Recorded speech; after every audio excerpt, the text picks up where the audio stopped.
Армысыздар, құрметті ата-аналар.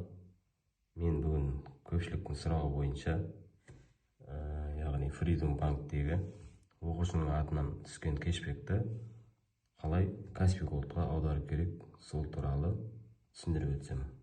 Ең алдымен баланың атынан ашылған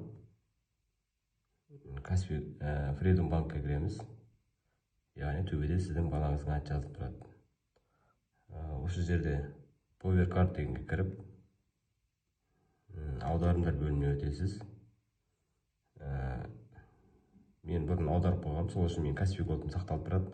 Ал сіздер жаңадан аударатын болсаңыздар, шоттар арасында деген басасыздар. Осы жерде кешбек деп тұрады. Ең төменгі жағында, мысалы үшін кешбек деңіздесіз.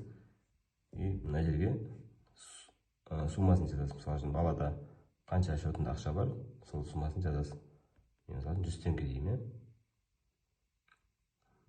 Аударымдар дейсіз. Баланың кешбектегі ақшасы картасына түседі. Басты бетке қайтамыз. Енді осы жерде төбеден тәсіл бір тартып жаңартып жібереміз. Міне балаңыздың Powercard'ына 100 теңге түсті. Енді осыны баланың картасына ақша түсті. Енді осы ақшаны Каспий Голдқа аудару үшін, егер сіз жаңа енгізбеген болсаңыз, картадан картаға деген басасыз. Осы жерде мына жерге картаның нөмірін енгізесіз, яғни карточканың сыртындағы 16 цифрді енгізесіз. Мен бұрын енгізіп қойғандықтан, мен Каспий банктың картасын таңдай саламын.